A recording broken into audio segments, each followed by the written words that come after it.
नमस्कार श्रोताओं, मैं मंगल सैन निमेश एक बार फिर हाजिर हूँ अपनी कविताओं के माध्यम से इतिहास की एक और कड़ी लेकर, जिसका शीर्षक है आजादी की जंग भाग 5।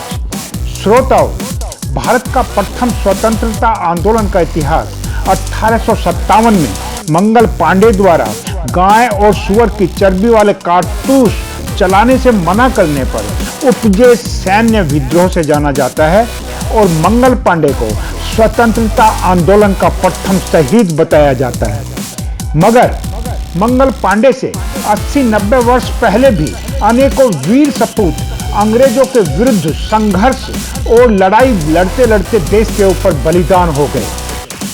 ऐसे ही वीर शहीद थे संथाल जनजाति समुदाय के आदिवासी लड़ाका, कुशल तीरंदाज व कुशल वक्ता तिलका मांझी उर्फ जबरा पहाड़िया, जिसने 1771 से 1784 तक अंग्रेजों के साथ जमकर संघर्ष किया और अंग्रेजों को नाको चने चबाए।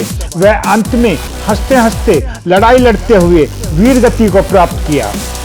मगर यह एक बहुत ही दुख की बात है कि भारतीय इतिहासकारों की जातिवादी मानसिकता के कारण तिलका मांझी को इतिहास में उचित स्थान नहीं मिल सका। यद्यपि बिहार झारखंड के राजमहल के क्षेत्रों में आज भी आदिवासी समुदाय के लोगों के दिलों में तिलका मांझी जिंदा है और ये लोग आज भी उन्हें खूब याद करते हैं और उनके साहस व बहादुरी के गीत गाते हैं। इससे अलग बिहार में भागलपुर विश्वविद्यालय भी तिलका मांझी के नाम से है। बिहार झारखंड के बहुत से गली मोहल्ले चौक के नाम भी तिलका मांझी के नाम से है। आज हम तिलका मांझी के कौशल और अंग्रेजों के साथ उनके संघर्ष के बारे में बताएंगे। श्रोताओं, अब तक हमने देखा कि अंग्रेजों ने सिराजुद्दौला के सेनापति मीर जाफर की गद्दारी और लॉर्ड क्लाइव की चालाकी होशियारी से बंगाल के नवाब सिराजुद्दौला को प्लासी के युद्ध में हराकर मार डाला और मीर जाफर को बंगाल का नवाब बना दिया, जो 1757 से 1760 तक नवाब बना रहा। और यूं एक कठपुतली सरकार के द्वारा अंग्रेजों ने सर्वप्रथम भारत के बंगाल में अपना शासन चला दिया। इस प्रकार अंग्रेजों की अभिलाषा और बढ़ गई। फिर सन 1760 में अंग्रेजों ने मीर जाफर के दामाद मीर कासिम को बंगाल का नवाब बनाया, जो एक बहुत ही योग्य व महत्वाकांक्षी व्यक्ति था। मीर कासिम कठपुतली सरकार के पक्ष में नहीं था और अपने विवेक से काम करने लगा। उसके कामों को अंग्रेज शक की नजर से देखने लगे। पटना में कुछ कामों से अंग्रेज खुश नहीं थे तो अधिकारी एलिस के नेतृत्व में वहां आक्रमण कर दिया। मीर कासिम ने एलिस को मार गिराया। इन सब कारणों से अंग्रेजों ने मीर कासिम को सन 1763 में नवाब के पद से हटाकर फिर से मीर जाफर को बंगाल का नवाब बना दिया। मीर कासिम को यह सब बुरा लगा। इसके लिए वह अवध के नवाब शुजाउद्दौला के पास गया और उस समय वहां पर मुगल शासक भी उपस्थित थे।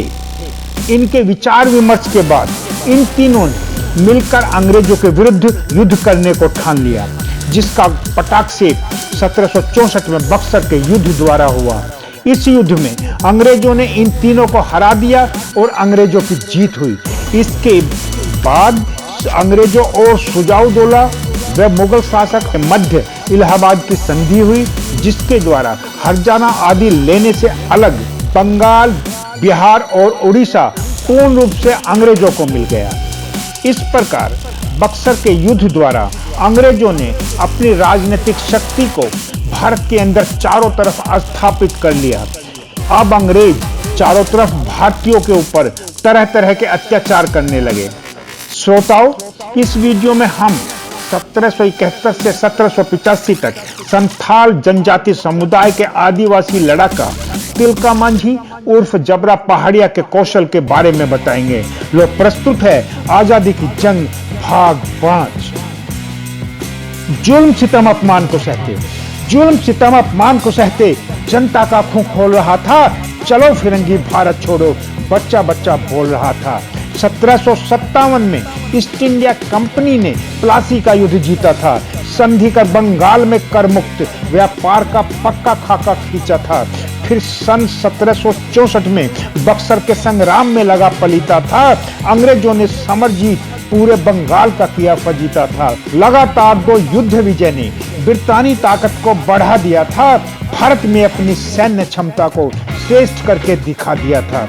बंगाल राज से बड़ा हौसला आगे चक्र चला दिया था। सारे भारत में विजय ख्वाब ले अगला कदम बढ़ा दिया था। फिर बिहार झारखंड के पहाड़ों में अंग्रेजों ने पैर पसारा था।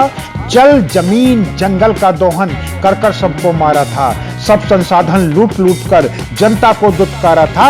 हर पल शोषण उत्पीड़न बस चारों ओर अंधियारा था। तब जबर पहाड़िया तिलका मांझी ने उनको ललकारा था। बना के आदिवासी सेना अंग्रेजों पे खूब फुंकारा था। सन 1770 में अकाल पड़ा, वह फिर भी न हिम्मत हारा था। लूट लूट कर धन गौरव का किया जनता में बंटवारा था। सन 1771 से 1784 तक खूब लड़ा, जबकि न कोई सहारा था। 1784 में कलेक्टर क्लीवलैंड को अपने जहरीले तीरों से मारा था।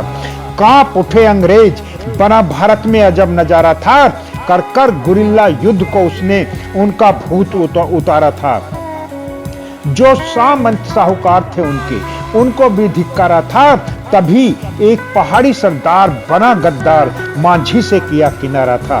वक्त की देख नजाकत को उसे अंग्रेजों ने पुचकारा था।